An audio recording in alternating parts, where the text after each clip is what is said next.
Hello प्यारे साथियों, नमस्कार। आपका वाई वन स्टडी पॉइंट में स्वागत करता हूं। साथियों, आपको पता है हम रेलवे ग्रुप डी और एनटीपीसी का जो आपकी परीक्षा होने वाले हैं उन्हीं का हम लोग क्या कर रहे हैं, साइंस के कुछ प्रैक्टिस सेट कर रहे हैं। ठीक है, तो हमने जो आपका पिछला प्रैक्टिस सेट था उसमें हमने एक क्वेश्चन आपसे पूछा था। वह क्वेश्चन क्या था? मनुष्य के शरीर में कितने प्रकार के अंतःस्रावी ग्रंथियां पाई जाती हैं? ठीक, तो दो प्रकार की अंतःस्रावी ग्रंथियां पाई जाती हैं। जो पहला होता है आपका बाह्यस्रावी ग्रंथियां और दूसरा अंतःस्रावी ग्रंथियां होती हैं। ठीक है, आइए नेक्स्ट क्लास करते हैं। इससे पहले हमने आपको प्रैक्टिस सेट नंबर 16 करा दिया है। ठीक है, आइए नेक्स्ट क्वेश्चन देखते हैं। आज का जो प्रैक्टिस का सेशन है उसमें क्वेश्चन किस प्रकार के हैं। ठीक है, तो देखिए पहला क्वेश्चन क्या कह रहा है। पहला कह रहा है भारहीनता होती है, भारहीनता होती है ये पूछ रखा है। और देखिए आपके ऑप्शन में क्या दे रखा है, गुरुत्वाकर्षण शून्य के स्थिति में, जब गुरुत्वाकर्षण घटता है, निर्वात की स्थिति में, और चौथा कह रहा है उपरोक्त में से कोई नहीं। तो देखिए यहाँ पर अगर हम देखें भारहीनता की बात कर रहा है, मतलब W बराबर क्या हो, जीरो। कब होगा? जब आपका अगर हम कहें गुरुत्वाकर्षण शून्य स्थिति में हो, मतलब जी का मान अगर शून्य होगा तो क्या हो जाएगा, भारहीनता। भारहीनता मतलब कुछ भार ही नहीं रह जाएगा। ठीक, तो आपका आंसर क्या हो जाएगा, ए हो जाएगा। ठीक है, गुरुत्वाकर्षण की शून्य स्थिति में भारहीनता होती है। ठीक है, नेक्स्ट क्वेश्चन देख लेते हैं। नेक्स्ट क्या कर रहा है, नेक्स्ट कर रहा है कि दूध को मथने पर क्रीम अलग हो जाता है, इसका क्या कारण है? दूध को मथने पर क्रीम अलग हो जाता है, इसका कारण क्या है? देखिए पहला क्या कर रखा है, गुरुत्व बल, और दूसरा कर रहा है अभिकेंद्री बल, और तीसरा कर रहा है अपकेंद्र बल, और चौथा क्या कर रहा है, घर्षण बल। तो देखिए यहाँ पर अगर हम बात करते हैं, जो अपकेंद्र बल होता है ना, अपकेंद्र बल के कारण जब क्या होता है, दूध से मक्खन क्रीम अलग हो जाता है, क्योंकि उसे मथा जाता है। ठीक, इस तरीके का होता है और राड रहता है, उसी से मथा जाता है, तो अपकेंद्र के कारण क्या होता है, क्रीम अलग हो जाता है। आपका राइट आंसर इसमें अपकेंद्र बल हो जाएगा। ठीक है, आइए नेक्स्ट क्वेश्चन देखते हैं। नेक्स्ट क्वेश्चन क्या कह रहा है, नेक्स्ट कह रहा है कि न्यूटन का पहला गति नियम संकल्पना देता है। कहने का मतलब जो न्यूटन का गति का पहला नियम है वह किस के लिए है? अगर हम कहें संकल्पना की बात करते हैं तो देखिए क्या हो जाए, पहला कह रहा है ऊर्जा, और दूसरा क्या कह रहा है, कार्य, और तीसरा कह रहा है संवेग, और चौथा कह रहा है जड़त्व। तो देखिए यहाँ पर अगर हम बात करें, न्यूटन की जो गति का प्रथम नियम है वह किस पर डिपेंड है, जड़त्व पर। ठीक, किस पर, जड़त्व पर डिपेंड होता है। ठीक है, तो आपका आंसर क्या हो जाएगा, यहाँ पर जड़त्व हो जाएगा। ठीक है, आगे देखते हैं आगे क्या कर रहा है। आगे देखिए कर रहा है कि घड़ी की कुंडली कमानी में ऊर्जा होती है, घड़ी की जो कुंडली कमानी होते हैं उसमें कौन सी ऊर्जा होती है ये पूछ रखा है। तो देखिए आपको आंसर बताना है। देखिए पहला क्या कर रहा है, गतिज ऊर्जा, और दूसरा कर रहा है स्थितिज ऊर्जा, तीसरा कर रहा है दाब ऊर्जा, चौथा कर रहा है रासायनिक ऊर्जा। तो देखिए यहाँ पर जो आपका आंसर होगा वो क्या बन सकता है, गतिज ऊर्जा तो नहीं होगा।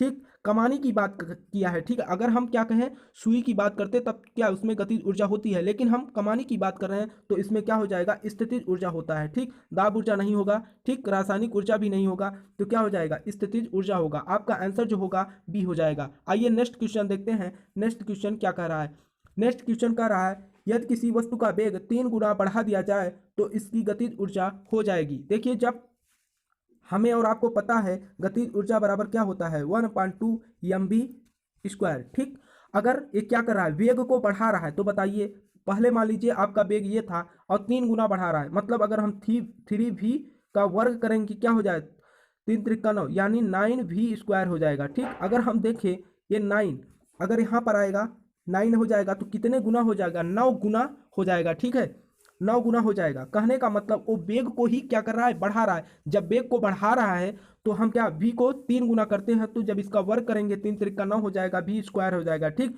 तो कितने गुना हो जाएगा, 9 गुना हो जाएगा। यहाँ पर आंसर आपका सी हो जाएगा। आगे देखते हैं आगे क्वेश्चन क्या कर रहा है। आगे कह रहा है निम्नलिखित में से कौन सा, निम्नलिखित में से कौन सा ऊर्जा का प्राकृतिक स्रोत नहीं है? देखिए यह क्वेश्चन थोड़ा सा इजी है, लेकिन इसको समझिए आप। क्या पूछा है, निम्नलिखित में से कौन सा ऊर्जा प्राकृतिक स्रोत नहीं है, बात समझ रहे हैं? तो देखिए पहला क्या कर रहा है, विद्युत, और दूसरा कर रहा है लकड़ी, तीसरा कर रहा है कोयला, चौथा कर रहा है सूर्य। तो देखिए अगर हम प्राकृतिक ऊर्जा या स्रोत की बात करें तो आपका जो लकड़ी होता है क्या हो, प्रकृति की ही देन है। ठीक, कोयला भी क्या प्रकृति का ही देन है, और सूर्य तो भी क्या प्रकृति का ही एक ऊर्जा है। लकड़ी को हम जलाते हैं तो उससे भी हमको क्या ऊर्जा उत्पन्न होता है, कोयला को भी जलाते हैं तो भी क्या ऊर्जा उत्पन्न होता है, सूर्य से भी हमको क्या ऊर्जा मिलता है। लेकिन विद्युत जो है, विद्युत को क्या किया जाता है, कृत्रिम ढंग से बनाया जाता है, ये प्राकृतिक स्रोत नहीं है। तो आपका आंसर क्या हो जाएगा, ए हो जाएगा, विद्युत। अब नेक्स्ट क्वेश्चन देखते हैं। अगर आपको क्लास अच्छा लग रहा हो तो प्लीज क्लास को लाइक शेयर जरूर करना। अगर आप चैनल पे नए हैं तो चैनल को सब्सक्राइब कर लीजिए ताकि आपको हमारे क्लास की नोटिफिकेशन बराबर मिलता रहे। अगर आपको क्वेश्चन आ रहा है तो जरूर कमेंट करके बताइए कि हाँ इसका आंसर क्या होगा, जिससे कि आपकी बराबर प्रैक्टिस होता रहे, ठीक है। आइए नेक्स्ट क्वेश्चन देखते हैं। नेक्स्ट क्वेश्चन क्या कह रहा है, नेक्स्ट क्वेश्चन कह रहा है कि बल का गुणनफल होता है। बल का गुणनफल आपको पता है एफ बराबर क्या होता है, यमए होता है, मतलब द्रव्यमान गुणित त्वरण, है ना। ये तो सीधा सीधा पूछ लिया कि बल का गुणनफल क्या होता है, तो क्या होता है, द्रव्यमान गुणित त्वरण। हम देख लेते हैं कि ऑप्शन में कौन सा ऐसा है जो द्रव्यमान गुणित त्वरण है। द्रव्यमान और वेग ये नहीं हो सकता, द्रव्यमान और त्वरण, द्रव्यमान और त्वरण आपका क्या हो जाएगा, राइट आंसर हो जाएगा। भार और वेग ये भी नहीं होगा, और भार और त्वरण ये भी नहीं, क्योंकि हमें पता है कि बल बराबर क्या होता है, द्रव्यमान गुणित त्वरण होता है, यही तो पूछ रखा है, द्रव्यमान और त्वरण, ठीक।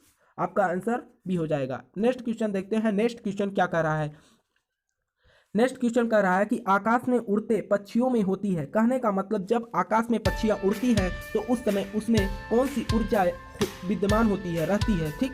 तो क्या कर रहा है, पहला कर रहा है गतिज ऊर्जा, गतिज शक्ति, ठीक, और दूसरा कर रहा है स्थितिज शक्ति होती है, न तो गतिज शक्ति और न ही स्थितिज शक्ति, ए और बी दोनों। देखिए जब आकाश में कोई भी चिड़िया उड़ती है ना, जब कोई भी चिड़िया क्या उड़ती है उस कंडीशंस में उसमें क्या देखिएगा, कभी कभी आप आकाश में चिड़िया क्या होती है, अपने फैन को नहीं चलाती, मतलब स्थिर रहती है। हम कह सकते हैं उनमें क्या गति स्थिति भी रहती है, गति शक्ति भी रहती है, और क्या स्थिति शक्ति भी रहती है। तो इसमें आपका आंसर क्या हो जाएगा, ए और बी दोनों, ठीक है, ए और बी दोनों मौजूद होते हैं, ठीक है। आइए नेक्स्ट क्वेश्चन देखते हैं। नेक्स्ट क्वेश्चन क्या कह रहा है आपका, नेक्स्ट क्वेश्चन क्या कह रहा है, कह रहा है कि जड़त्व का नियम सर्वप्रथम किसने दिया, जड़त्व का नियम सर्वप्रथम किसने दिया, ये पूछ रखा है। तो देखिए पहला क्या कह रहा है, गैलीलियो, और दूसरा कह रहा है न्यूटन, तीसरा कह रहा है आर्किमिडीज, और चौथा कह रहा है मैडम क्यूरी।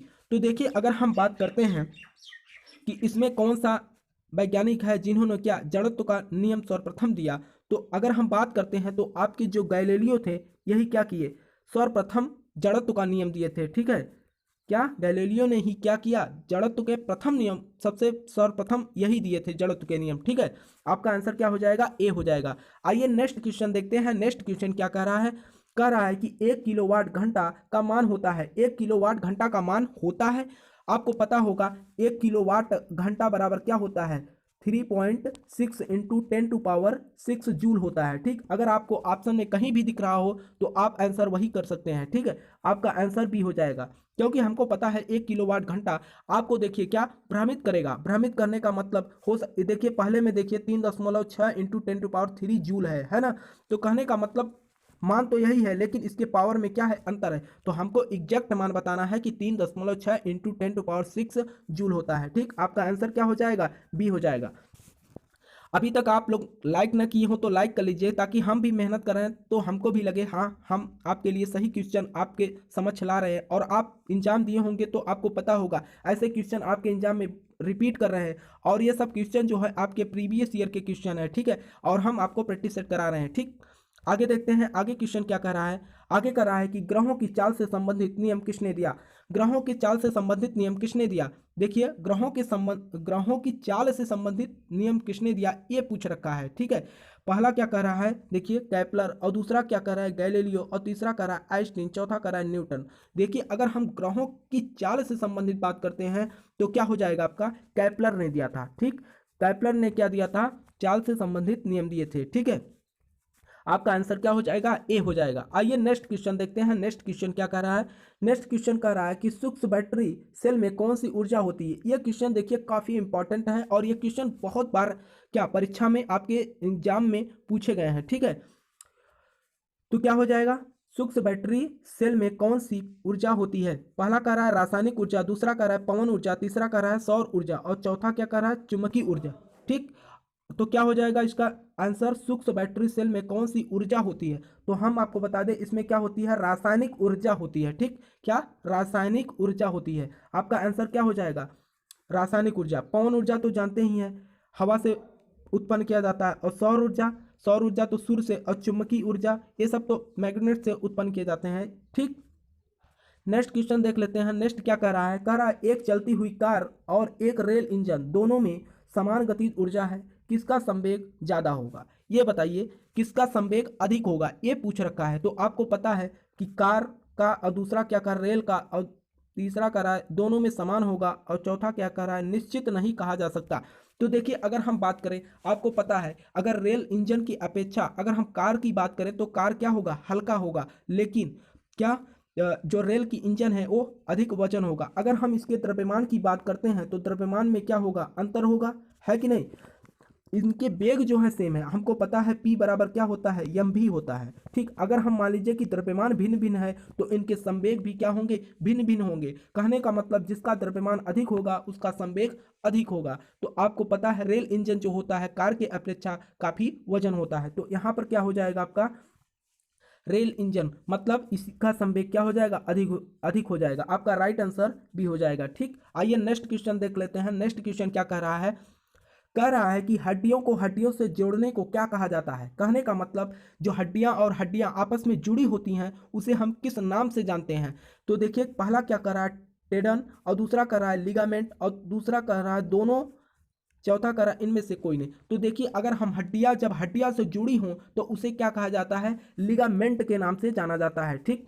क्या, लिगामेंट के नाम से जाना जाता है। लेकिन अगर हम टेंडन की बात करें तो हड्डियों और मांसपेशियों जो जुड़ती हैं उस पॉइंट को क्या कहते हैं, टेंडन कहते हैं। कहने का मतलब जब पूछे कि मांसपेशियां और हड्डियां आपस में जुड़ती हैं तो उन्हें क्या कहा जाता है, तो टेंडन कहेंगे, ठीक। लेकिन यहाँ पर आपके क्वेश्चन क्या पूछ रखा है कि हड्डियों को हड्डियों से जोड़ने को लिगामेंट कहा जाता है, ठीक है। अगर आपको पता है यह क्वेश्चन तो आप जरूर कमेंट करके बताइए कि इसका राइट आंसर क्या होगा, ठीक है। अगर आपको क्लास अच्छा लगा हो, हमको लग रहा हो कि आपको मेहनत किया जा रहा है, तो आप जरूर लाइक करें, ठीक है, जिससे कि हमको भी पता चले, ठीक। आइए नेक्स्ट क्वेश्चन देख लेते हैं। नेक्स्ट क्या कह रहा है, ये लास्ट क्वेश्चन है, आपको ये क्वेश्चन मैं आपको दे रहा हूं, आपको बताना है कमेंट करके कि इसका राइट आंसर क्या होगा। क्या पूछ रखे हैं, मस्तिष्क का भार कितना होता है, ये आपको बताना है, कमेंट करके बताना है कि इसका आंसर क्या होगा, ठीक। तो आप इसको देख लीजिए क्या होगा, मस्तिष्क का भार कितना होता है आप पता कर लीजिएगा, ठीक। आप क्लास को यहीं तक रखते हैं। अगर आपको क्लास अच्छी लगी हो तो क्लास को लाइक शेयर जरूर करिएगा, क्योंकि हम आपके लिए मेहनत कर रहे हैं, कम से कम आप तो इतना कर सकते हैं। तो चलिए क्लास यहीं तक रखते हैं, तब तक के लिए नमस्कार।